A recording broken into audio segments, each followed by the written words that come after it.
பிஜேபிக்காரங்க விரும்புகிற விஷயம் என்னன்னா திமுகவை அக்ரெசிவாக அப்போஸ் பண்ணணும், ஏடிஎம்கே இருக்கிற இடத்துல நம்ம இருக்கணும், திமுக எதிர்க்கூடிய கட்சியா நம்ம மாறணும் அப்படின்றது அவங்களோட அல்டிமேட்டான ஏம் இல்லையா? ஸோ அந்த ரோலை அண்ணாமலை அக்ரெசிவா பண்றாரு.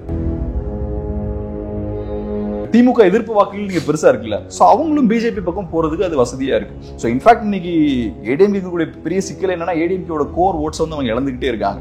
ஏடிஎம்கே இருந்து மக்கள் எதிர்பார்க்கறது என்ன? அவங்க டிஎம்கேவை நல்லா சாலிடா அப்போஸ் பண்ணணும்னு தான் மக்கள் ஏடிஎம்கே எதிர்பார்க்கறாங்க. ஸோ அந்த வேலையை இப்போ அண்ணாமலை சீமான்லாம் நல்லா பிளே பண்றாருன்னா மக்கள் என்ன பண்ணுவாங்க? அந்த பக்கம் ஷிஃப்ட் ஆகி போக ஆரம்பிக்கிறாங்க. இபிஎஸ் அவர்கள் அண்ணாமலை அவர்கள் இருக்கிறத விரும்ப மாட்டாரு. ஸோ அதுக்காக ஏடிஎம்கேவை சாட்டிஸ்ஃபை பண்றதுக்காக அண்ணாமலை அவர்களை மாற்றுவதற்கான வாய்ப்பு இருக்கு. அப்புறம் இது தாண்டி வேற நிறைய தியரிஸ்லாம் இருக்கு. பிஜேபியில லீடர்ஷிப் வீக்கா இருக்கு, அண்ணாமலை அவர்கள் இன்னைக்கு இருக்காரு நாளைக்கு இருக்க மாட்டாரு அப்படின்ற ஒரு நரேஷன் கொண்டு வந்தாலே என்டிகேவை அதே மாதிரி பிராண்ட் பண்ண முடியாது, சங்கினி ஈஸியா பிராண்ட் பண்ணிட முடியாது, பார்ப்பன கட்சி நீங்க ஈஸியா பிராண்ட் பண்ணிட முடியாது. ஸோ இந்த கட்சி இந்த இஷ்யூவை கையில் எடுக்கிறது திமுகவுக்கு பெரிய ஒரு சிக்கல். ஸோ இப்போ என்ன ஆகுதுன்னா நீங்க பெரியார் அட்டாக் பண்றது இஸ் ஈக்குவல் டு திமுகன்னு ஆயிருது. ஸோ இப்போ சீமான் மாதிரியான தலைவரோட ஏம் என்னன்னா திராவிடத்தை தமிழ் தேசியத்தால ரிப்ளேஸ் பண்ணணும். ஸோ அப்படி இருக்கும்போது திராவிடத்தோட அடித்தளத்தை அட்டாக் பண்ணணும். பெரியாருக்கு எதிரான கருத்துக்கள் அதிகமா வருது. அப்ப தமிழர்கள் இந்த திராவிடன்ற வார்த்தைக்கு எதிராக வர ஆரம்பிச்சிட்டாங்களோ? இப்ப பெரியார் கரெக்டா தப்பான்றது இங்க விஷயம் கிடையாது. நார்மலா அப்படி நீங்க கொண்டாடும் போது பிரச்சனை இல்லை. பட் இப்ப நீங்க 4 வருஷம் ஆட்சி பண்றீங்க, உங்க ஆட்சி நிறைய பிரச்சனைகள் இருக்கு, உங்களுக்கு எதிரான ஆன்டி இன்கம்பன்சி மக்கள் மத்தியில ஏற்பட்டு இருக்கு. திமுக எதிர்ப்புன்றது ஏதோ ஒரு வகையில பெரியார் எதிர்ப்பா அது மாறுது. மக்களுக்கு திமுக மேல கோவம் இருக்கு. அந்த திமுக மேல இருக்க கோவத்தை அவங்க எப்படி காட்டுறாங்கன்னா பெரியார் அவர்கள் பக்கம் திருப்புறாங்க. சோ பெரியார் அவர்கள் அட்டாக் பண்ணா திமுகவுக்கு வலிக்கும் தெரியும் ஏதோ ஒரு வகையில. ஸோ இப்போ மெயின் ஸ்ட்ரீம் மீடியா திமுகவுக்கும் பெரியாருக்கும் சப்போர்ட் பண்ணாலும் இவங்க சீமானுக்கு சப்போர்ட் பண்ணுவாங்க. ஸோ களத்தில் இவங்களுக்கும் நிற்க முடியுது. ஸோ நீங்கள் ஒரு இஷ்யூவை கொண்டு வந்து சீமானை கார்னர் பண்ணிடலாம் நினைக்கிறீங்க. இப்போ என்ன ஆகுதுன்னா வேற நிறைய இஷ்யூஸ்லாம் கொண்டு வந்து பெரியாரை பற்றின விமர்சனங்கள் எல்லாம் வேற மாதிரி வைக்கிறாங்க. இன்னைக்கு நம்ம நாட்டில் இருக்க அரசியல்வாதிகள்லாம் பார்த்தோம்னா இந்தியாலேயே பெரிய பணக்காரர்களாக இருக்காங்க, ஈவன் ஏஷியாலேயே பெரிய பணக்காரர்கள் சொல்றாங்க. இவங்களெல்லாம் யார் பணக்காரர்களாக்குனது? இவ்வளவு தூரம் பெரிய பணக்காரர்களாக்குனது யாரு? நீங்க இல்லைன்னா தமிழ் மக்கள் இல்லைன்னுலாம் கிடையாது. தமிழ் மக்கள் இல்லைன்னா நீங்க இருக்க மாட்டீங்க. உங்களை இவ்வளவு சொகுசான ஒரு வாழ்க்கையில ஒரு இடத்துல தமிழ் மக்கள் உட்கார வச்சிருக்காங்கன்னா நீங்க தான் தமிழ் மக்களுக்கு விசுவாசமா இருக்கணும். நீங்க இல்லைன்னா தூக்கி போட்டு இன்னொரு தலைவரை ஃபார்ம் உருவாக்கி இருப்பாங்க தமிழ் மக்கள். தமிழ் மக்களுக்கு ஒரு தேவை இருந்ததுன்னா அந்த தேவைக்கு ஏற்ற தலைவரை உருவாக்குவாங்க.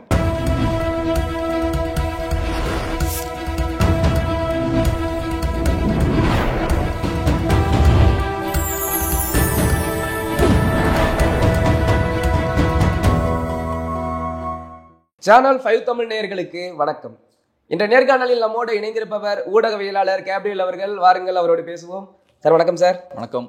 சார், இப்போ பாஜக தலைவர் அண்ணாமலை அவருடைய பேர் தான் மிகப்பெரிய ஒரு பேசு பொருளாகவே இருக்கு. மாத்திருவாங்க தலைவர் பதவியில இருந்து அப்படின்னு சொல்லிட்டு பாஜகவினரை தாண்டி திமுகவினர் தான் அதிகமாக அந்த கருத்தை வந்து சமூக தலைவர்களில் பதிவிடுறாங்க அப்படின்னு கருத்து இருக்கு. நீங்க எப்படி பாக்குறீங்க அதை?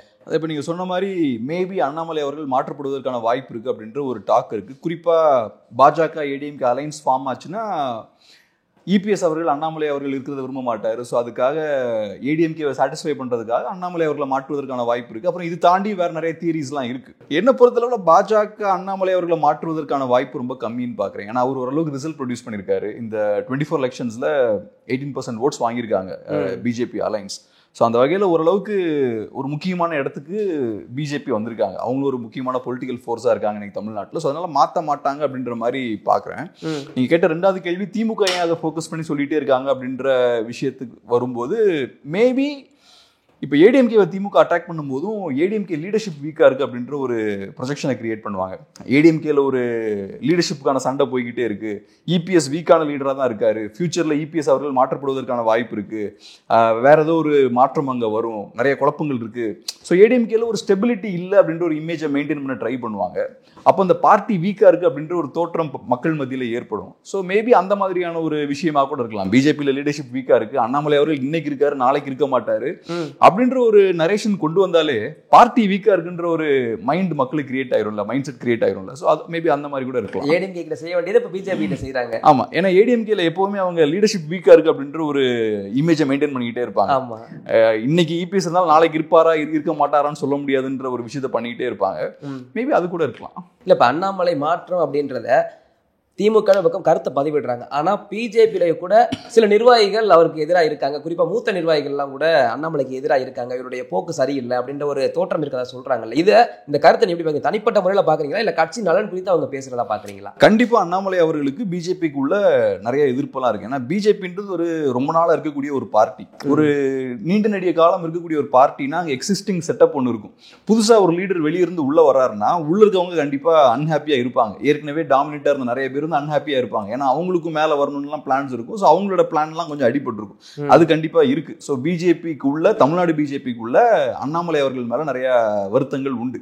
ஆனா இதுல விஷயம் என்னன்னா, தமிழ்நாடு பிஜேபிக்குள்ள லீடர்ஸுக்கு அண்ணாமலையை பிடிக்குதா பிடிக்கலையான்றது மேட்டர் இல்லை. அண்ணாமலை அவர்கள் டெலிவர் பண்றாரா இல்லையான்றதான் விஷயம். ஸோ ஒரு பார்ட்டியை நாம் பார்த்த அளவில் என்னன்னா, ஓரளவுக்கு பிஜேபியோட கேடஸை அவர் ஆக்டிவா வச்சுக்கிறார். பிஜேபியோட கோர் சப்போர்ட்டர்ஸ் கேடஸ் இருப்பாங்க இல்லையா, அவங்களுக்கு அண்ணாமலை லீடர்ஷிப்ல ஒரு நம்பிக்கை இருக்கு, விருப்பமும் இருக்கு. ஸோ அவங்க சப்போர்ட் பண்றாங்க நல்லா சாலிடா.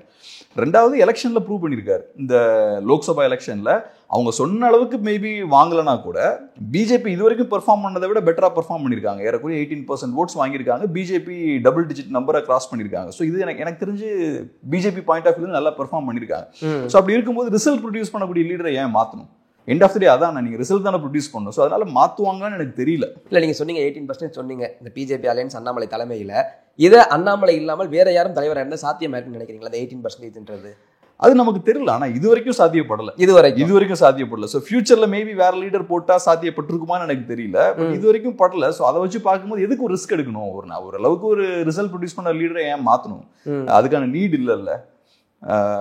ஸோ ஓரளவுக்கு இதை ஹோல்ட் பண்ண தான் பார்ப்பாங்கன்னு நினைக்கிறேன். இத்தனை ஆண்டு காலம் அரசியலில் நம்மளும் பிஜேபியை கவனிச்சுக்கிட்டே தான் வரோம். பொன் ராதாகிருஷ்ணன் இருந்தார், தமிழிசை அம்மையார் இருந்தாங்க. இவங்கெல்லாம் இருக்கும்போது இல்லாத செல்வாக்கு பிஜேபிக்கு அண்ணாமலை வந்த பிறகு வந்ததன் காரணம் என்ன? இவருடைய செயல்பாடு வேற என்ன புதுசாக எதுவும் பண்ணிட்டாரா? இவர் எது பண்ணி நீங்க பாத்திருக்கீங்களா? நான் பார்த்தளவில் என்னன்னா, எனக்கு பர்சனலா அண்ணாமலை அவர்களோட அரசியல்ல பெரிய உடன்பாடு கிடையாது. அவர் எடுக்கக்கூடிய நிலைப்பாடுகள் எல்லாம் உடன்பாடு கிடையாது. பட் நீங்க கேட்கிற கேள்வி என்னன்னா, அண்ணாமலை அவர்கள் பெட்டரா பெர்ஃபார்ம் பண்ணிருக்கீங்கன்னு சொல்றீங்க, ஏன் மற்ற தலைவர்களால செய்ய முடியாத ஒரு விஷயத்தை இவர் செஞ்சுட்டார் அப்படின்ற ஒரு விஷயத்தை கேட்குறீங்க. ஸோ என்னோட ஒப்பீனியன் நான் எப்படி பாக்குறேன்னா, மற்ற தலைவர்கள் பொன்னார் அவர்களா இருக்கலாம், தமிழிசை அவர்களா இருக்கலாம், அவங்களெல்லாம் நான் பார்க்கும்போது ஒரு ட்ரெடிஷ்னலான லீடர்ஸா இருப்பாங்க. ப்ராப்பரா ஒரு அரசியல்வாதி எப்படி ஃபங்க்ஷன் ஆவாங்களோ அந்த மாதிரி ஃபங்க்ஷன் ஆவாங்க. அண்ணாமலை அவர்கள் கொஞ்சம் அந்த ட்ரெடிஷ்னல் பொலிட்டீஷியன் அப்படின்ற அந்த விஷயத்தை தாண்டி கொஞ்சம் எக்ஸ்ட்ரா அக்ரெசிவான ஒரு லீடரா இருக்காரு. குறிப்பா திமுக எதிர்ப்புன்னு வரும்போது அந்த இப்ப நீங்க சொன்ன மற்ற லீடர்ஸை விடலாம் இன்னும் அக்ரெசிவான ஒரு ஸ்டாண்ட் எடுக்கிறார். ஸோ அல்டிமேட்லி பிஜேபிக்காரங்க விரும்புற விஷயம் என்னன்னா, திமுகவை அக்ரெசிவா அப்போஸ் பண்ணணும், ஏடிஎம்கே இருக்கிற இடத்துல நம்ம இருக்கணும், திமுக இருக்கக்கூடிய கட்சியா நம்ம மாறணும் அப்படின்றது அவங்களோட அல்டிமேட்டான எய்ம் இல்லையா? ஸோ அந்த ரோலை அண்ணாமலை அக்ரெசிவா பண்றாரு. ஸோ நான் பார்த்த அளவுல மற்ற பிஜேபி லீடர்ஸை விட திமுகவை நல்லா ஸ்ட்ராங்கா இவர் அப்போஸ் பண்றாரு. அது எல்லா விஷயத்திலயும் ஒரு கரெக்டான விஷயங்களை அப்போஸ் பண்றாரா இல்லையான்றதுலாம் அது டிபேட். பட் இருந்தாலும் ஸ்ட்ராங்கா அப்போஸ் பண்றாரு. ஸோ அந்த வகையில பிஜேபி கேடஸுக்கும் சரி, திமுகவை எதிர்ப்புன்னு நினைப்பாங்கல்ல, திமுக எதிர்ப்பு வாக்குகள் நீங்க பெருசா இருக்குல்ல, ஸோ அவங்களும் பிஜேபி பக்கம் போறதுக்கு அது வசதியா இருக்கு. ஸோ இன்ஃபேக்ட் இன்னைக்கு ஏடிஎம்கே பெரிய சிக்கல் என்னன்னா, ஏடிஎம்கே கோர் ஓட்ஸ் வந்து அவங்க இழந்துகிட்டே இருக்காங்க. ரொம்ப ஸ்ட்ராங்கா இருந்த ஏடிஎம்கே இன்னைக்கு ரொம்ப வீக்கா இருக்காங்க. அவங்களோட கோர் ஓட்ஸ் வந்து இழந்திருக்காங்க. அது காரணம் என்னன்னா, ஏடிஎம்கே இருந்து மக்கள் எதிர்பார்க்கறது என்ன? அவங்க டிஎம்கேவை நல்லா சாலிடா அப்போஸ் பண்ணணும்னு தான் மக்கள் ஏடிஎம்கே எதிர்பார்க்கறாங்க. ஸோ அந்த வேலையை இப்போ அண்ணாமலை சீமான்லாம் நல்லா பிளே பண்றாருன்னா மக்கள் என்ன பண்ணுவாங்க? அந்த பக்கம் ஷிஃப்ட் ஆகி போக ஆரம்பிக்கிறாங்க. ஸோ இப்போ அண்ணாமலை வந்ததுக்கப்புறம் பிஜேபி ஓரளவுக்கு பெர்ஃபார்ம் பண்றாங்க, என்டிகே நல்லா பெர்ஃபார்ம் பண்றாங்க. ஸோ இந்த விஷயங்கள்லாம் நடக்கும்போது ஏடிஎம்கே வீக் ஆகுறாங்க. இப்போ ஏடிஎம்கே வீக்னஸ் ஒரு பக்கம் இருக்க, இப்போ ரீசெண்டாக நடந்தது இந்த பெரியார் எதிர்ப்புன்னு சொல்லிட்டு சீமான் பேச ஆரம்பிச்சாரு. யாருமே அதற்கு ஆதரவு தெரிவிக்கலாம். ஆனால் டக்குன்னு பிஜேபி சைட்ல இருந்து எச்ராஜா, அண்ணாமலை எல்லாருமே நாங்கள் அதுக்கு ஆதரவு அளிக்கணும் கையை தூக்கிட்டாங்க. இந்த இடத்துல பெரியார் எதிர்ப்பு அப்படின்ற ஒரு பிம்பத்தில் சீமானுக்கு ஆதரவுங்க நிற்கிறாங்க. இந்த அரசியல் கை கொடுக்கும்னு நினைக்கிறீங்களா? ஆக்சுவலாக இப்போ பெரியார் எதிர்ப்புன்னு நம்ம பார்த்தோம்னா, பிஜேபி எப்பவுமே பெரியார் எதிர்ப்பு விஷயத்தை வந்து கையில் எடுத்திருக்காங்க. ட்ரெடிஷ்னலாக எப்பவுமே பெரியாரை பிஜேபி அப்போஸ் பண்ணிக்கிட்டு தான் இருக்காங்க. அதே போல பிஜேபியை டீல் பண்றதும் திமுகவுக்கு ஈஸி, பெரியாரிஸ்டுகளுக்கும் ஈஸி. ஸோ இப்போ பிஜேபி பெரியார் அப்போஸ் பண்ணும்போது திமுக காரங்க பிஜேபி ஒரு பார்ப்பனிய கட்சி, ஒரு சனாதன கட்சி, அவங்க சங்கி, இந்த மாதிரி ஈஸியா பிராண்ட் பண்ணிடுவாங்க. பட் இப்போ புதுசா ஒரு தமிழ்நாட்டில் இருக்கக்கூடிய ஒரு பெரிய கட்சி, நாம் தமிழர் கட்சி, தமிழ் மக்களை ரெப்ரசென்ட் பண்ணக்கூடிய ஒரு கட்சி வந்து இப்போ பெரியார் அப்போஸ் பண்றாங்க. ஸோ இப்போ நீங்க என்டிகேவை அதே மாதிரி பிராண்ட் பண்ண முடியாது, சங்கினி ஈஸியா பிராண்ட் பண்ணிட முடியாது, பார்ப்பன கட்சியை நீங்க ஈஸியா பிராண்ட் பண்ணிட முடியாது. ஸோ இந்த கட்சி இந்த இஷ்யூவை கையில் எடுக்கிறது திமுகவுக்கு பெரிய ஒரு சிக்கல். ஸோ இப்போ சீமான் ஏன் இந்த இஷ்யூவை கையில் எடுக்கிறார் அப்படின்ற ஒரு கேள்வி இருக்கு. இப்போ சீமானை பொறுத்தளவுல பெரியார் அப்படின்ற அந்த பிம்பத்தை ஃபர்ஸ்ட் திமுக கட்டுறாங்க.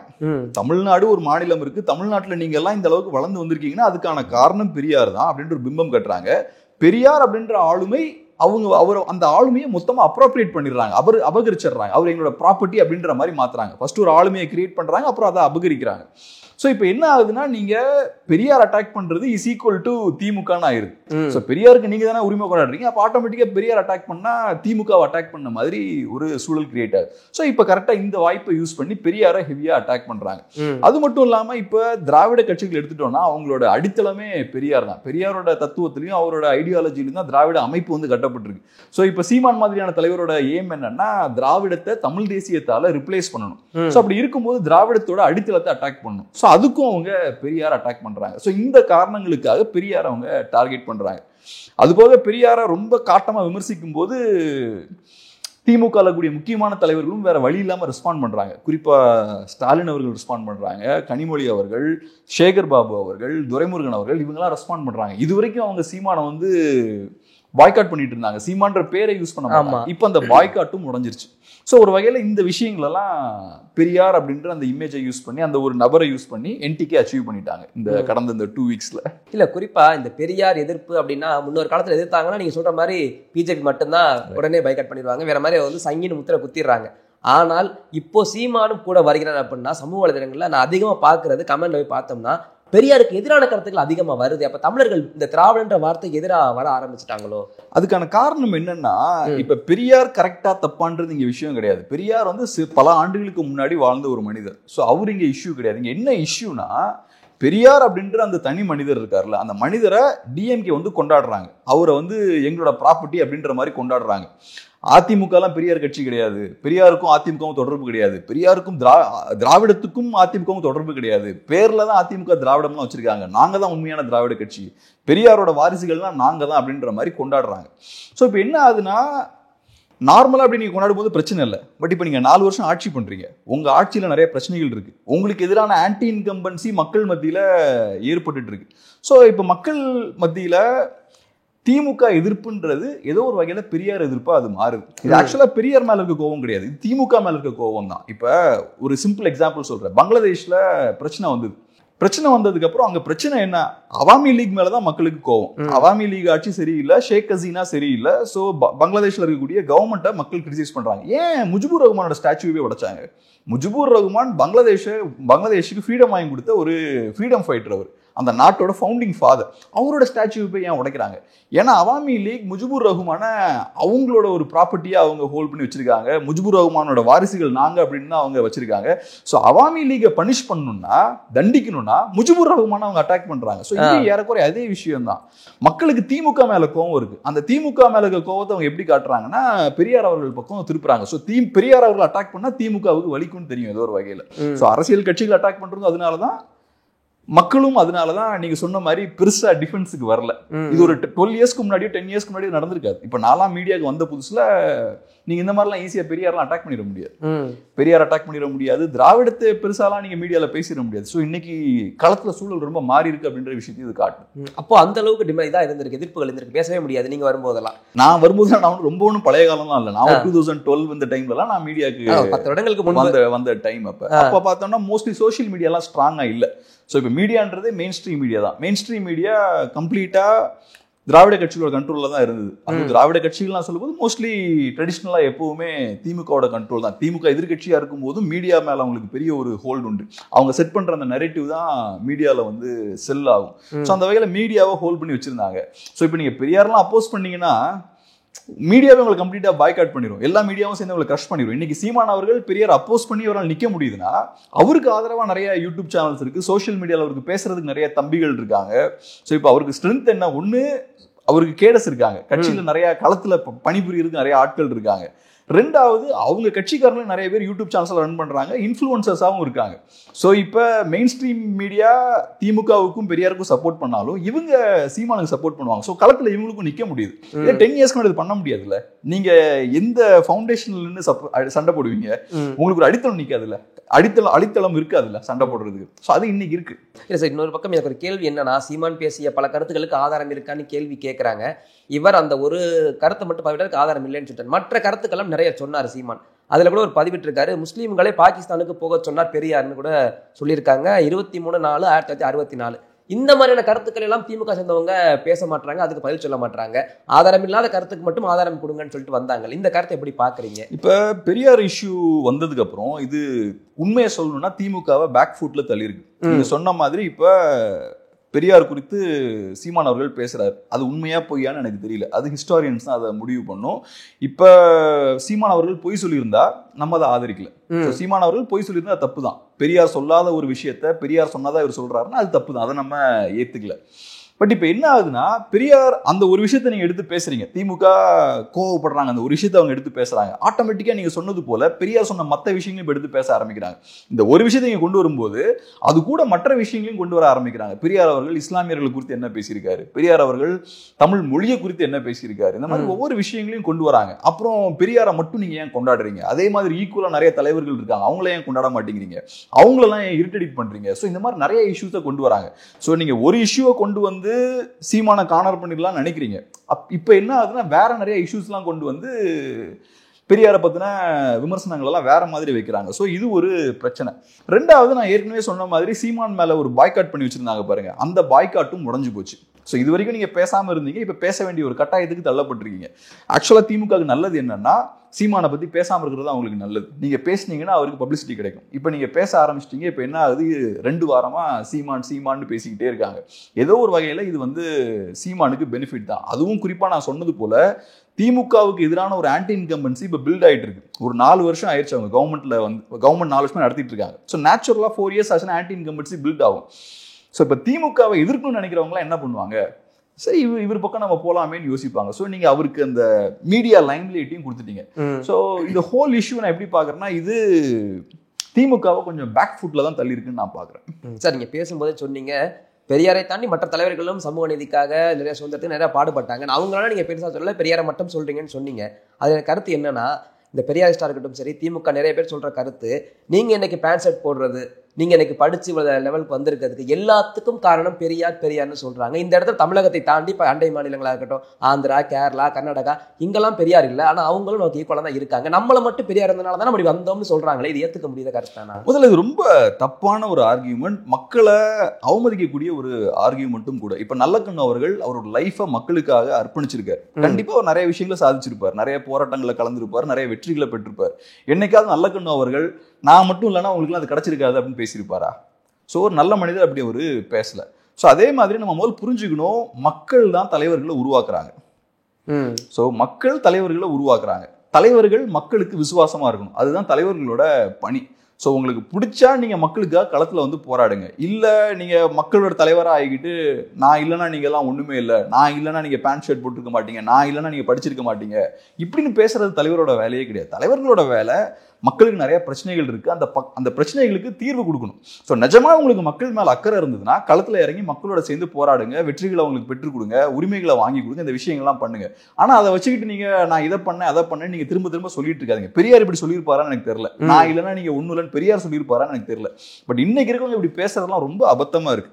அது மட்டும் இல்லாம உலகத்திலேயே எந்த நாட்டிலையும் தமிழ்நாட்டில் இருக்கிற மாதிரி அரசியல்வாதிகள் பணக்காரர்களா செல்வந்தர்களா அதிகாரம் படைச்சவங்களா இருக்க மாட்டாங்க. நம்ம தமிழ்நாட்டை நம்ம எப்பவுமே கம்பேர் பண்றோமே, இங்க பாருங்க, நீங்க ஸ்காண்டினேவியால இருக்கக்கூடிய அளவுக்கு நம்ம தமிழ்நாடு வளர்ந்துருக்கு, ஸ்காண்டினேவியன் கண்ட்ரிஸ் மாதிரி, யூரோப் மாதிரி நம்ம தமிழ்நாடு வளர்ந்துருக்குன்னு சொல்றீங்க இல்லையா? அந்த நாடுகள்லாம் அரசியல்வாதிகள் இவ்வளவு பவர்ஃபுல்லா இருக்க மாட்டாங்க. இன்னைக்கு நம்ம நாட்டில் இருக்க அரசியல்வாதிகள்லாம் பார்த்தோம்னா இந்தியாலேயே பெரிய பணக்காரர்களா இருக்காங்க, ஈவன் ஏசியாலேயே பெரிய பணக்காரர்கள்னு சொல்றாங்க. இவங்களெல்லாம் யார் பணக்காரர்களாக்குனது, இவ்வளவு தூரம் பெரிய பணக்காரர்களாக்குனது யாரு? தமிழ் மக்கள் தான். அப்ப நீங்க இல்லைன்னா தமிழ் மக்கள் இல்லைன்னா கிடையாது, தமிழ் மக்கள் இல்லைன்னா நீங்க இருக்க மாட்டீங்க. உங்களை இவ்வளவு சொகுசான ஒரு வாழ்க்கையில ஒரு இடத்துல தமிழ் மக்கள் உட்கார வச்சிருக்காங்கன்னா நீங்க தான் தமிழ் மக்களுக்கு விசுவாசமா இருக்கணும். தமிழ் மக்கள் உங்களுக்கு விசுவாசமா இருக்கணும்லாம் அவசியம் கிடையாது. ஸோ இது ரொம்ப அபத்தமான ஒரு விஷயம். இந்த பண்ணையார் மனநிலையில இருந்து பேசுறது, பண்ணையார் மைண்ட் செட், ஜமீன்தார் மைண்ட் செட்ல இருந்து பேசுறது, நாங்கெல்லாம் இல்லைன்னா நீங்க ஒன்றும் கிடையாதுன்னு பேசுறது, அப்படிலாம் கிடையாது. நீங்க இல்லைன்னா தூக்கி போட்டு இன்னொரு தலைவரை உருவாக்கி இருப்பாங்க தமிழ் மக்கள். தமிழ் மக்களுக்கு ஒரு தேவை இருந்ததுன்னா அந்த தேவைக்கு ஏற்ற தலைவரை உருவாக்குவாங்க. மக்களுக்கு தேவையான விஷயத்தை நீங்க பண்ணலன்னா இன்னொரு தலைவரை உருவாக்கி அந்த வேலையை மக்கள் முடிப்பாங்க. மக்கள் வில் ஆஃப் த பீப்புள்னு சொல்லுவோம்ல, மக்கள் ஒன்று நடத்தணும்னு நினைச்சிட்டாங்கன்னா நடத்தி முடிச்சிருவாங்க. அது உடனே நீங்க இல்லைன்னா உடனே எல்லாம் திரும்ப அப்படியே பேண்ட் ஷர்ட் போடாம படிக்காமலாம் இருந்திருக்க மாட்டாங்க. தலைமையே இல்லாத ஜல்லிக்கட்டு போராட்டம். ஆமா, மக்கள் ஒண்ணு நினைச்சாங்க நடத்தி முடிச்சிருவாங்க. மக்களை மதிக்கணும் நம்ம எப்பவுமே. மக்களுக்கு அந்த வில் ஆஃப் த பீப்புள், அந்த மக்களுக்கு அந்த பவர் உண்டு, அதை மதிக்கணும். அது ஸோ இது ரொம்ப டிஸ்ரெஸ்பெக்ட்ஃபுல்லான ஒரு ஸ்டேட்மெண்ட். அது அதனால் கண்டினியூஸாக அதை பேசிக்கிட்டே இருக்காங்க. சார், அரசியல் களம் இப்படி ஒரு பக்கம் இருக்க, இப்போ ஈரோடு கிழக்கு இடைத்தேர்தல் வரப்போகுது. எல்லா கட்சிகளும் பின்வாங்குறாங்க. திமுக விசஸ் நாம் தமிழர் கட்சின்ற ஒரு நிலைப்பாட்டுக்கு வந்துருச்சு. இப்போ இந்த இடத்துல இந்த பின்வாங்கிய கட்சிகளுடைய தவறாக பார்க்கலாம் அந்த தேர்தலை கைவிட்டது, இல்ல நாம் தமிழர் கட்சிக்கு எந்த அளவுக்கு ஆதரவு வரப்போகுது? அதிமுக சைட்ல இருந்து சரி, தேமுதிக, பாஜக, இப்ப தாவேகவும் இல்லை, இந்த ஆதரவுகள்லாம் நாம் தமிழர் கட்சிக்கு வருமான ஒரு எதிர்பார்ப்பு இருக்குல்ல, அது எப்படி பாக்குறீங்க இந்த கருத்தை? அதான் நீங்க சொன்னது போல இப்ப முக்கியமான கட்சிகள்லாம் பின்வாங்கியிருக்காங்க. இது பெரிய ஒரு மிஸ்டேக் தான். ஜனநாயகத்துல எல்லாருமே கண்டெஸ்ட் பண்ணும். ஏன்னா மக்கள் எதிர்பார்ப்பாங்கல்ல, அதிமுக கண்டெஸ்ட் பண்ணும், நம்ம அவங்களை சப்போர்ட் பண்ண எதிர்பார்ப்பாங்க. எல்லா கட்சிக்கும் சப்போர்ட்டர்ஸ் இருப்பாங்க களத்தில். டிவிகேவுக்கு சப்போர்ட்டர்ஸ் இருப்பாங்க, பிஜேபிக்கு சப்போர்ட்டர்ஸ் இருப்பாங்க. ஸோ அவங்க அந்த மக்களை ரெப்ரசென்ட் பண்ணாமல் எலெக்ஷன்லேருந்து ஒதுங்கினது வந்து தப்பான ஒரு விஷயம் தான். களத்தில் இறங்கி சண்டை போட்டிருக்கணும், அது பண்ணணும், பட் பண்ணல. பட் நம்ம இப்போ நம்ம இந்த ஸ்டுடியோவில் உட்காந்து பேசுறது ரொம்ப ஈஸி, பட் களத்தில் கம்பீட் பண்ணுறது ரொம்ப கஷ்டம். அதுவும் குறிப்பாக பை எலெக்ஷனில் கம்பீட் பண்ணுறது ரொம்ப கஷ்டம். ஏன்னா ஆளும் கட்சி ஹெவியாக பணத்தை பம்ப் பண்ணுவாங்க, அதிகார பலமும் அவங்ககிட்ட இருக்கும். ஸோ அதெல்லாம் மீறி போட்டியிடுறது ரொம்ப கஷ்டம். ஏடிஎம்கே மாதிரியான ஒரு கட்சியை பொறுத்தளவில் சும்மா கண்டெஸ்ட் பண்ணி ரொம்ப மோசமாக தோத்தாங்கன்னா அது அவங்களுக்கு அவமானம். ஏன்னா அது ஒரு பெரிய கட்சி. ஸோ டீசெண்டாக பெர்ஃபார்ம் பண்ணணும்னா நிறைய காசை இன்வெஸ்ட் பண்ண வேண்டியிருக்கும். ஏன்னா ஆளும் கட்சி ஹெவியாக இன்வெஸ்ட் பண்ணுவாங்க, நீங்களும் அதுக்கேற்ற மாதிரி காசை இறக்க வேண்டியிருக்கும். அப்படி நீங்கள் ஈக்குவலாக காசை இறக்கணும்னா என்ன யோசிப்பீங்க? ஸோ நிறைய காசை இறக்குனா நமக்கு ஜெயிக்கிறதுக்கு வாய்ப்பு இருக்கான்னு யோசிப்பீங்க. பட் இப்போ பை எலெக்ஷனில் ஆளுங்கட்சி மீறி ஜெயிக்கிறதுக்கு வாய்ப்பே கிடையாது, 0% வாய்ப்பு. ஸோ அப்படி இருக்கும்போது தோக்கக்கூடிய எலெக்ஷன் எதுக்கு நம்ம காசை இன்வெஸ்ட் பண்ணணும்? ஸோ ரிவர்ஸ் போகிறது பெட்டர். ஸோ இந்த மாதிரி ஒவ்வொரு கட்சிக்கும் ஒரு காரணம் இருக்குது. டிவிகேவை பொறுத்தளவில் ஒரு பை எலெக்ஷனில் அவங்க கண்டெஸ்ட் பண்ணாங்கன்னா அந்த கேண்டிடேட்டை சுற்றி தான் எலெக்ஷன் ரிவால்வ் ஆகும். விஜய் வந்து ஒரு கேண்டிடேட்டுக்காக வந்து கேம்பெயின் பண்ண வேண்டியிருக்கும். இதே 26 அசம்பிளியில் அவர் வந்தாருன்னா அவரை சுற்றி எலெக்ஷன் ரிவால்வ் ஆகும். ஸோ விஜய் அப்படின்ற அந்த பிம்பத்தை மட்டும் அவங்க வச்சு கேம்பெயின் பண்ணலாம். ரெண்டாவது, விஜய் இந்த எலெக்ஷன்ல கண்டெஸ்ட் பண்ணாருன்னா 5-10% ஓட் கிடைக்கும். இவரோட லிமிட் இதுதான்ற மாதிரியும் செட் ஆயிரும். ஏன்னா அடுத்த வருஷம் எலெக்ஷன் இருக்கு. ஸோ இப்போ விஜயோட அட்வான்டேஜ் என்னன்னா அவரோட ஸ்ட்ரென்த் என்னன்னு யாருக்கும் தெரியாது. ஸோ அதை வச்சு கொஞ்சம் நாங்கள் பெரிய ஆளுன்ற மாதிரி ஒரு இமேஜை மெயின்டைன் பண்ணலாம். பட் பை எலெக்ஷனில் கண்டெஸ்ட் பண்ணால் அது உடையிறதுக்கான வாய்ப்பும் இருக்கு. பிஜேபியை பொறுத்தளவில் ஓரளவுக்கு டீசெண்டாக பெர்ஃபார்ம் பண்ணணும். ஏன்னா அண்ணாமலை அவர்கள் பெரிய விஷயங்கள்லாம் சொல்லிட்டு இருக்காரு, கட்சி ரொம்ப வளர்ந்துருச்சுன்னு சொல்றாரு. அடுத்த வருஷம் எலெக்ஷன் இருக்கு. ஸோ அதுக்கு முன்னாடி இந்த எலெக்ஷனில் கண்டெஸ்ட் பண்ணால் ஓரளவுக்கு டீசென்ட் பெர்ஃபார்மன்ஸ் கொடுக்கணும். அது கொடுக்க முடியலன்னா அவங்களுக்கும் பின்னடைவா போகும். ஸோ கட்சிகளுக்கு நிறைய காரணங்கள் இருக்கு, அதனால அவங்க கண்டெஸ்ட் பண்ணாமல் இருக்காங்க. பட் என்ன பொறுத்தளவில் கண்டெஸ்ட் பண்ணியிருந்திருக்கணும். இதுல உள்ளதே பிகெஸ்ட் பெனிஃபிஷியரி யாருன்னு பார்த்தோம்னா என்டிகே. சோ இப்ப ஆன்டி டிஎம்கே பார்ட்டிஸ் யாருமே களத்துல இல்ல. சோ இப்ப ஆன்டி டிஎம்கே ஓட்டர்ஸ் இருக்காங்க. ஆன்டி டிஎம்கே ஓட்டர்ஸ் என்ன பண்ணுவாங்க? திமுகவை எதிர்க்கணும் அப்படின்னா அவங்க என்ன பண்ணுவாங்க? என்டிகேக்கு தான் ஓட்டு போட்டு ஆகணும். இப்ப 4 வருஷம் திமுக ஆட்சி பண்ணியிருக்காங்க. ஸோ மக்களுக்கு கண்டிப்பா நிறைய பேருக்கு அதிருப்திகள் இருக்கும். ஆன்டி இன்கம்பன்சி நல்லா டெவலப் ஆயிருக்கும். ஸோ அரசு மேல நமக்கு இருக்கக்கூடிய அதிருப்தியை எப்படியாவது வெளிப்படுத்தணும்னு நிறைய பேர் நினைப்பாங்கல்ல. ஸோ வெளிப்படுத்துறதுக்கு ஒரே வாய்ப்பு என்ன? என்டிகேக்கு வாக்களிக்கிறது மட்டும்தான். ஸோ அந்த வகையில் இப்போ என்டிகேவை ஒரு கம்ஃபர்டபுளான பொசிஷனில் உட்கார வச்சிருக்காங்க. ரெண்டாவது, பை எலெக்ஷனை பொறுத்தளவில் ஒரு தொகுதியில் நடக்கிற எலெக்ஷனாக இருந்தாலும் ஓவரால் ஸ்டேட் ஃபுல்லாக அது ஒரு பேசு பொருளாக இருக்கும். இன்னைக்கு நானும் நீங்களும் பேசுகிறோம், டிவியில் ஃபுல்லாக நீ அதான் பேச போகிறாங்க, பிரைம் டைமில் உட்காந்து பேசுவாங்க. பேசும்போது நரேட்டிவ் எப்படி ஃபிக்ஸ் ஆகும்? என்டிகே வர்சஸ் டிஎம்கேன்னு ஃபிக்ஸ் ஆகும். அதிமுக உட்கார வேண்டிய இடத்துல என்டிகே உட்காந்துருக்காங்க. 25% ஓட்டு வச்சிருக்கக்கூடிய அதிமுக உட்கார வேண்டிய இடத்துல இன்னைக்கு என்டிகே உட்காந்துருக்காங்க. ஸோ இதெல்லாம் என்டிகேவுக்கு பெரிய ஒரு அட்வான்டேஜ். இந்த லாபங்கள் எல்லாம் என்டிகேக்கு போறதுக்கு ஏடிஎம்கே அலோவ் பண்ணிடக்கூடாது. கொஞ்சம் ஃபைட் பண்ணியிருந்திருக்கலாம். பட் அவங்க ரொம்ப ஈஸியா கொடுத்துட்டாங்க. அவங்க என்டிகே கையில போய் அதை தூக்கி கொடுத்துட்டாங்க. சார், எனக்கு இன்னொரு கேள்வி என்னன்னா, இப்போ நாம் தமிழர் கட்சி ஒரு கட்சியே கிடையாது, சீமானங்கள் நாங்கள் பதில் சொல்ல வேண்டிய அவசியம் இல்லைன்னு சொன்னவங்க மத்தியில் நாம் தமிழர் கட்சி மட்டும் போட்டியிடுது கிழக்கு தேர்தல், ஈரோடு கிழக்கு தேர்தலில். மற்ற கட்சிகள்லாம் பின்வாங்குது. இதுக்கு பணம் ஒரு பிரச்சனைன்னு சொன்னீங்க. அப்போ சீமானுக்கு பணம் ஒரு பிரச்சனையே கிடையாது, எந்த களம் வந்தாலும் நான் போட்டியிடுவேன் அப்படின்னா இங்க பணத்திற்காக மட்டும்தான் இந்த தேர்தலை சந்திக்கிறார்கள் மற்ற கட்சிகள், திமுக இன்க்ளூடிங். இந்த ஒரு பிம்பம் இருக்குது, உண்மைதானே? அது பணத்துக்காக சந்திக்கிறாங்க அப்படின்னு நான் சொல்ல வரல. சிம்பிள். இப்போ நானோ நீங்களோ நாளைக்கு எலெக்ஷன்ல கண்டெஸ்ட் பண்ணி ஜெயிக்கணும்னா ஜெயிக்க முடியுமா? ஸோ நமக்கு வந்து ஒரு இன்ஸ்டிடியூஷனல் பேக்கப் வேணும்.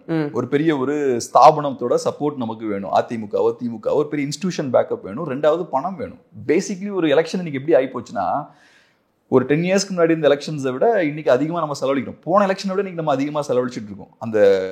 அந்த காஸ்ட் ஆஃப் எலெக்ஷன் இருக்குல்ல, ஒவ்வொரு எலெக்ஷன்லையும் டிராஸ்டிக்காக இன்க்ரீஸ் ஆகிட்டு இருக்கு. நீங்கள் சும்மா சாதாரணமாக மக்கள்கிட்ட போய் கேட்டு பாருங்களேன். இந்த கேம்பெயின்லாம் நடத்தும் போது அவங்க சொல்லுவாங்க ஆட்களை திரட்டுறதுக்கு ஒவ்வொன்றுக்கும் பயங்கரமான காசு இருக்கு.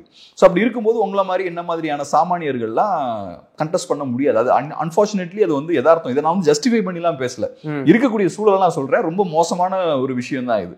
ரெண்டாவது கேள்வி என்னன்னா, இப்போ ஓகே எலெக்ஷன் காஸ்ட் அதிகமாயிருச்சு, அப்ப இது நாம் தமிழர் கட்சிக்கு அப்ளை ஆகாதா அப்படின்றதான் அவங்க கேள்வி இல்ல. அவங்க மட்டும் எப்படி கண்டெஸ்ட் பண்றாங்க அப்படின்னு கேக்குறீங்க. இப்ப நாம் தமிழர் கட்சிக்கு இருக்கக்கூடிய பெரிய அட்வான்டேஜ் என்னன்னா, அவங்க ஐடியாலஜி ட்ரிவன் பார்ட்டி. தமிழ் தேசியம் அப்படின்ற ஒரு சித்தாந்தத்தை முன் வைக்கிறாங்க. முன் வச்சு அவங்க கேடஸ் எல்லாம் ஒண்ணு சேர்க்கிறாங்க, ஒரு இலக்கை வைக்கிறாங்க. நம்மளோட நோக்கம், நம்மளோட இறுதி இலக்கு திமுகவை வீழ்த்துவது, திராவிட சித்தாந்தத்தையும் திராவிட அமைப்புகளையும் வீழ்த்துறது. தமிழ் தேசிய கட்சியை வந்து நம்ம அதிகாரத்துல உட்கார வைக்கணும். ஸோ இது ஒரு இலக்கும் இருக்கு, அதை நம்பக்கூடிய ஒரு கேடஸும் இருக்காங்க. ஸ்ட்ராங்கான கேடர் பேஸ், ஐடியாலஜி ட்ரிவன் கேடர் பேஸ். ஸோ அவங்களுக்கு நீங்க பணம்லாம் கொடுக்க வேண்டாம். ஐடியாலஜி அப்படின்ற அந்த விஷயம் வந்து அவங்கள டிரைவ் பண்ணும். நீங்க நாம் தமிழர் கட்சியை பொறுத்தளவுல களத்துல அவங்களை இறக்கி விட்டீங்கன்னா வெறித்தனமா வேலை பார்ப்பாங்க, ஆன்லைன்ல வெறித்தனமா வேலை பார்ப்பாங்க. நிறைய பேர் சோஷியல் மீடியா பிளாட்ஃபார்ம்ஸ் யூடியூப்ஸ் எல்லாம் இருக்காங்க, அவங்க எல்லாம் பயங்கர ஹார்டா ஒர்க் பண்ணுவாங்க. இதுக்கு நீங்க பணம் செலவழிக்க தேவையில்லை. ஏன்னா நீங்க ஐடியாலஜிக்கலா அவங்களை ட்ரெயின் பண்ணி கொண்டு வந்திருக்கீங்க. இந்த அரசியல் இலக்கை நோக்கி நம்ம போகணும்னு அவங்களை ட்ரெயின் பண்ணி கொண்டு வந்திருக்கீங்க. ஸோ அதை நோக்கி அவங்க இந்த விஷயத்தெல்லாம் பண்ணுவாங்க. ஸோ அதனால நாம் தமிழர் கட்சி இந்த எலெக்ஷன் கேமுக்குள்ள வரமாட்டாங்க. நான் ஒரு எக்கனாமிக்ஸ் இருக்குன்னு சொன்னேன்ல, அந்த எக்கனாமிக் பேட்டர்னுக்குள்ள நாம் தமிழர் கட்சி ஃபிட் ஆக மாட்டாங்க. ஸோ அதை மீறி அவங்களால செயல்பட முடியுது. அதனாலதான் அவங்களால எல்லா எலெக்ஷன்ஸுமே கண்டெஸ்ட் பண்ண முடியுது. 234 சீட்ஸ்லயும் கண்டெஸ்ட் பண்ண முடியுது. தோத்தாலும் எங்களுக்கு பிரச்சனை இல்லை, எங்களுக்கு என்ன நஷ்டம் கிடையாது.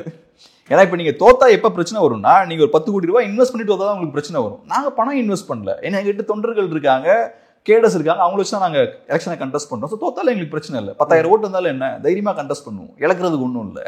ஆனா இதை அதிமுக, பிஜேபி, தமிழக வெற்றி கழகம் இவங்கெல்லாம் வந்து இந்த ஓட்டை நம்ம நாம் தமிழர் கட்சிக்கு போடலாமா, போட்டு இவனை வளர்த்து விட்டுருவோமோ அப்படின்னு ஒரு எண்ணம் இருக்கும்ல அவங்களுக்குல, சில பேருக்கு இருக்கும். கண்டிப்பா. இப்ப குறிப்பா அதிமுகலாம் இருக்கக்கூடிய பெரிய பிரச்சனை என்னன்னா, அவங்க எல்லா சைட்லயும் ஓட்ஸை இழந்துட்டு இருக்காங்க. ஒண்ணு தென்பகுதியில நிறைய ஓட்ஸை இழந்திருக்காங்க சசிகலா அவர்கள் டிடிவி எல்லாம் போனதுக்கு அப்புறம். ரெண்டாவது சீமான் அவர்களோட என்டிகே 1% அந்த கட்சி 8% வாங்குறாங்க. ஸோ என்டிகே அவங்க ஓட்ஸ் எல்லாம் பிரிக்கிறாங்க, ஆன்டி டிஎம்கே ஓட்ஸ் அதெல்லாம். அடுத்தது பிஜேபி ரொம்ப வீக்கா இருந்த ஒரு பார்ட்டி, இப்ப லாஸ்ட் எலெக்ஷன்ல 17% வரைக்கும் வந்திருக்காங்க அந்த அலையன்ஸ். ஸோ அதுவும் கண்டிப்பா கணிசமா அவங்க ஏடிஎம்கே ஓட்ஸை ஸ்பிளிட் பண்றாங்க. இப்போ புதுசா டிவிக்கே வந்திருக்காரு, அவரும் நாளைக்கு ஏடிஎம்கே ஓட்ஸ் தான் பிரிப்பாரு, ஏன்னா அவரும் ஆன்டி டிஎம்கே பாலிடிக்ஸ் தான் அவரும் கையில் எடுக்கிறாரு. ஸோ இப்போ எல்லா சைடும் நீங்க ஓட்ஸை இழந்துட்டு இருக்கீங்க. அப்படி இருக்கும்போது உங்க ஓட்ஸை நீங்க தக்க வைக்கிறதுக்கு போராடணும், ஈஸியா விட்டு கொடுத்துடக்கூடாது. ஸோ இப்போ நீங்க என்ன பண்றீங்க, நீங்க களத்திலே இல்லை. அப்ப ஏடிஎம்கே காரங்க ஒரு 100 பேர் இருக்காங்கன்னா மேபி ஒரு 5 பேர் அவங்க என்டிகே ஓட்டு போடலாம்ல, அட்லீஸ்ட் 2 பேர் போடலாம்னு வச்சுப்போம். அதையே நீங்க அலோவ் பண்றீங்க. உங்க ஓட்டர்ஸை நீங்க ஹோல்ட் பண்ணி வச்சுக்கோங்க, களத்துல நீங்க இறங்குங்க. உங்க ஓட்டர்ஸ் உங்ககிட்ட என்ன எதிர்பார்ப்பாங்களோ அதை நீங்க பண்ணுங்க. உங்க ஓட்டர்ஸ் உங்ககிட்ட என்ன எதிர்பார்ப்பாங்க, இறங்கி ஃபைட் பண்ணணும்னு தானே எதிர்பார்ப்பாங்க, அதை பண்ணுங்க. அதை பண்ணாம நீங்க ரிவர்ஸ் போயிட்டீங்கன்னா அந்த வேலையை சீமான் பண்ணுவார் தான் அவங்க யோசிப்பாங்க. ஸோ ஓகே ஏடிஎம்கே தான் டிஎம்கே ஃபைட் பண்ண மாட்டேங்கிறாங்க, சீமான் ஃபைட் பண்றாரு, அப்ப அவருக்காவது ஓட்டு போடுவோம்னு யோசிப்பாங்க. மேபி 10ல் ஒருத்தர் போட்டுட்டுமே, அப்படி இருந்தா கூட உங்களுக்கு லாஸ் தானே. ஏன் அந்த இழப்பை நீங்க அலோவ் பண்றீங்க? காரணம் எனக்கு என்னன்னா, அவங்க பின்வாங்கத்துடைய காரணம் ஒரு கேள்வி வருது. விக்கிரவாண்டி தேர்தலில் நடந்தது, இடைத்தேர்தல் நடந்தது, அங்க சமீபத்தில் தான் நடந்தது. இந்த கள்ளக்குறிச்சி கள்ளச்சாராய மரணங்கள் நிறைய நடந்தது. அதை கூட பொருட்படுத்தாமல் ஆளும் கட்சியான திமுகவை மீண்டும் வெற்றி பெற்றது. இப்ப அப்படி இருக்கும் போதே வெற்றி பெற்றாங்க. இங்க ஒண்ணுமே இல்லை, ஈரோடு கிழக்கு தேர்தல் ஐவிகே அந்த சிம்பத்தி வேற இருக்கும். ஸோ ஆட்டோமேட்டிக்கா டிஎம்கே தானே வின் பண்ண போகுது என்ன பாடு வந்துருச்சு எல்லாருக்குமே.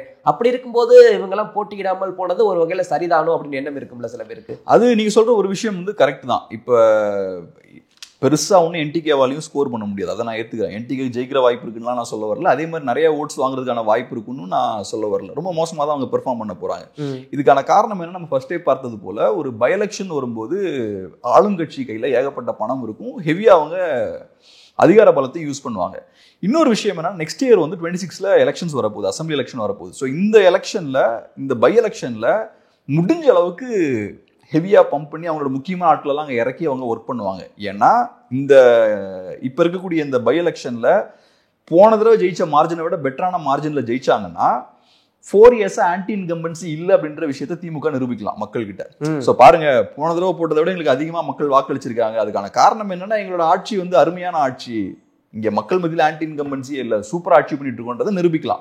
ஸோ அதை எஸ்டாப்ளிஷ் பண்ண முயற்சி பண்ணுவாங்க. ஸோ அதனாலதான் இன்ஃபேக்ட் இந்த தடவை வந்து காங்கிரஸ் ஓரமா உட்கார வச்சுட்டு திமுக களத்துல இறங்குறாங்க. ஏன்னா அவங்களுக்கு ஸ்கோர் பண்ணணும், பர்சனலா நாங்களே ஸ்கோர் பண்றோம் அப்படின்ற ஒரு இடத்துக்கு வராங்க. ஸோ இதெல்லாம் நிரூபிக்க வேண்டிய தேவை வந்து திமுகவுக்கு இருக்கு. ஸோ அதெல்லாம் நிரூபிக்க வேண்டிய தேவை இருக்கும்போது ரொம்ப ஸ்ட்ராங்காக உள்ளே இறங்கி ஒர்க் பண்ணுவாங்க, நல்லா ஹெவியாக பணத்தை பம்ப் பண்ணுவாங்க, அதிகார பலத்தை யூஸ் பண்ணுவாங்க. இதெல்லாம் யூஸ் பண்ணும்போது பை எலெக்ஷன்ல நேச்சுரலாக நீங்கள் சொன்ன மாதிரி விக்கிரவாண்டியில் நடந்த அதே விஷயம் தான் நடக்கும். நிறைய பிரச்சனைகள் இருந்தாலும் அதெல்லாம் ரிஃப்ளெக்ட் ஆகாது. பட் அதெல்லாம் தாண்டி நான் ஏன் என்டிகேக்கு ஒரு பெனிஃபிட்னு சொல்கிறேன்னா, அந்த நரேட்டிவ் உங்களுக்கு செட் பண்ண முடியுது. என்டிகே வர்சஸ் டிஎம்கே அப்படின்ற ஒரு நரேட்டிவ் செட் பண்ண முடியுது. அது சாதாரண விஷயம் இல்லை. ஸோ அந்த நிகழ்ச்சிகளை தாண்டி ஒரு 2 வாரத்துக்கு நீங்கள் அந்த நரேட்டிவை நீங்கள் செட் பண்ணுறீங்க. ஸோ அதுக்கான ஒரு வாய்ப்பு அவங்களுக்கு ஏற்பட்டிருக்கு. ப்ளஸ் களத்தில் இறங்கி ஒர்க் பண்ணுறதுக்கு திமுக அப்படின்ற ஒரு எதிர்கட்சிக்கான ஆல்டர்னேட்டிவ் நாங்கன்ற மாதிரியான ப்ரொஜெக்ஷனை கிரியேட் பண்ணுறீங்க. ஸோ அந்த வகையில் அவங்களுக்கு ஒரு பெரிய பெனிஃபிட்டாக பார்க்குறேன். சார், ஈரோடு கிழக்கு வெற்றி தோல்வியை பொறுத்திருந்து பார்க்கலாம். எங்களுடைய கேள்விகளுக்கு உங்கள் நேரத்தை ஒதுக்கி பகிர்ந்தமைக்கு ரொம்ப நன்றி. தொடர்ந்து பேசுவோம். நன்றி.